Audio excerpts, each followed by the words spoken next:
Bonjour, bonjour Laurent, bonjour à tous, bienvenue à Davos au Forum économique mondial. Bonjour Laurence Boone, vous êtes chef économiste du groupe AXA. Alors est-ce que ce cru 2018 de Davos est un cru particulier selon vous ?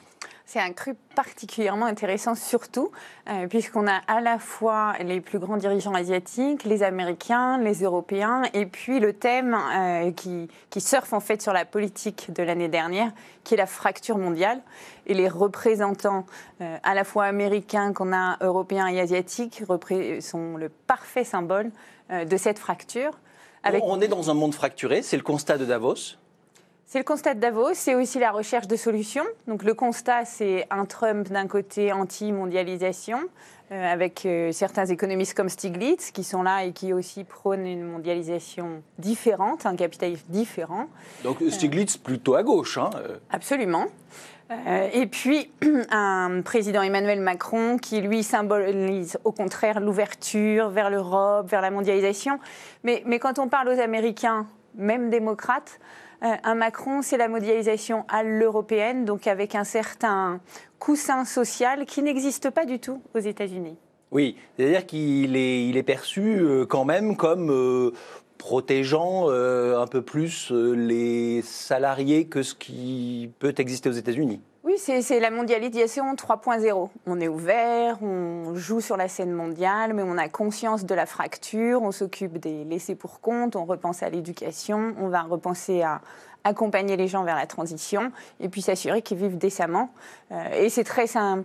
Ça, c'est parfaitement représenté par les écarts entre des inégalités très importantes aux États-Unis avec une grande pauvreté, y compris dans la santé, puisque l'espérance de vie se réduit aux États-Unis, et une inégalité qui n'a pas bougé ou peut bouger en Europe et très peu en France, et qui donc fait que c'est qui n'augmente pas mais qui ne se réduit pas en France. Alors, discours d'Emmanuel Macron cet après-midi à Davos, un discours très attendu. Que va-t-il dire ?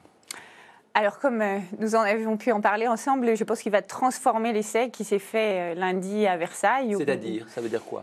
À Versailles, c'était l'attractivité de la France. Ici, je pense que ça va être l'attractivité de la France plus et l'Europe. Emmanuel Macron va représenter l'Europe ici ? Oui, puisque l'autre représentant très symbolique de l'Europe, c'est Angela Merkel, qui, comme vous le savez, est affaiblie par les négociations qui sont en train de se dérouler en Allemagne, qui n'arrive pas ici aussi triomphante qu'un Emmanuel Macron qui est non seulement porté en France, mais porté sur la scène internationale.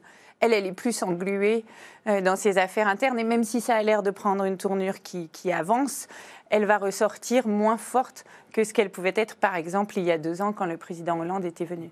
Alors justement, vous connaissez bien Emmanuel Macron, mais vous connaissez aussi bien son prédécesseur François Hollande. Vous avez été conseillère économique à l'Élysée dans le précédent quinquennat. Qu'est-ce qui fait la différence entre les deux ? Je pense qu'Emmanuel Macron assume parfaitement sa politique de réforme et sa politique d'ouverture. Le président Hollande était plus tiraillé entre ses promesses de campagne, de protection, de mettre fin à la finance débridée, entre guillemets, et en fait une politique économique qui était beaucoup plus une politique économique de réforme et même d'ouverture, puisqu'il avait décidé de venir ici parler au business international. Emmanuel Macron, lui, il a eu un discours ministre de l'économie, un discours le même pendant la campagne, et il met en œuvre ce qu'il avait voulu faire quand il était ministre et ce qu'il a dit qu'il ferait pendant la campagne. Donc le narratif, l'histoire est beaucoup plus claire pour la population. Et est-ce qu'il y a un intérêt pour voir la personne, la personnalité, le voir Emmanuel Macron comme on voit une personnalité Je pense que oui, parce que vous étiez là l'année dernière comme moi, c'était les premiers frémissements, il y avait le premier Financial Times sur Emmanuel Macron, donc c'était vraiment son émergence sur la scène internationale. Il a quand même mis fin à la vague de populisme qu'on avait vu traverser depuis le Brexit, donc il a vraiment retourné la situation là-dessus, et il y a un vrai intérêt pour cette personne qui est plus jeune sans doute que la moyenne des gens rassemblés ici. C'est clair. Est-ce que l'économie mondiale se porte mieux que l'an dernier ? Elle se porte, comme vous dites, beaucoup mieux que l'an dernier.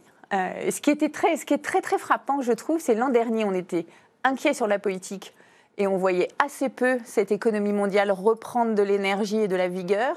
Aujourd'hui, l'économie mondiale boom. On n'aura jamais vu une telle croissance depuis la crise, et ça fait quand même 10 ans. Et ce boom cache toutes les tensions politiques qui peuvent exister un peu partout, que ce soit en Europe avec les élections italiennes, la Catalogne, l'Allemagne, en Amérique latine, les élections mexicaines qui vont quand même être tendues dans un contexte de NAFTA. Donc on oublie un peu ça, mais c'est une année économique formidable. Alors, il y a quand même des menaces, et c'est un des thèmes à Davos, c'est les transformations digitales, l'intelligence artificielle qui supprime des emplois. Est-ce que ça va en créer, et est-ce que ça va en créer autant que ça en supprime ? Alors, c'est extrêmement intéressant d'être ici sur ce sujet, puisqu'il y a effectivement tout un concentré, à la fois dans un lab, mais aussi de personnes, voilà, et aussi de personnes, qu'elles soient académiques ou chefs d'entreprise, qui se concentrent sur ces sujets. Et je pense que tout le monde est d'accord sur le diagnostic. Oui, ça décrit des emplois, mais ça en crée beaucoup, et de nouveaux qu'on ne connaît pas encore. Oui. Et puis, à la Donc, différence... vous ne pouvez pas nous dire aujourd'hui quels seront ces emplois de demain ? Je peux vous parler de certains. Oui, par exemple, concrètement. Prenez la santé. Oui. Vous allez voir un médecin généraliste. Le diagnostic, il va probablement pouvoir être fait par une machine. En revanche, le coaching, la prévention, le fait que vous ne refassiez pas les mêmes erreurs ou que vous améliorez votre santé, les conditions dans lesquelles vous allez mieux vivre, lui, vous aurez besoin d'une personne humaine qui vous comprend, qui arrive à saisir votre psychologie, votre façon de vivre, etc. Donc ça ne touche pas, et ça c'est très important par rapport aux épisodes technologiques précédents, que les emplois peu qualifiés.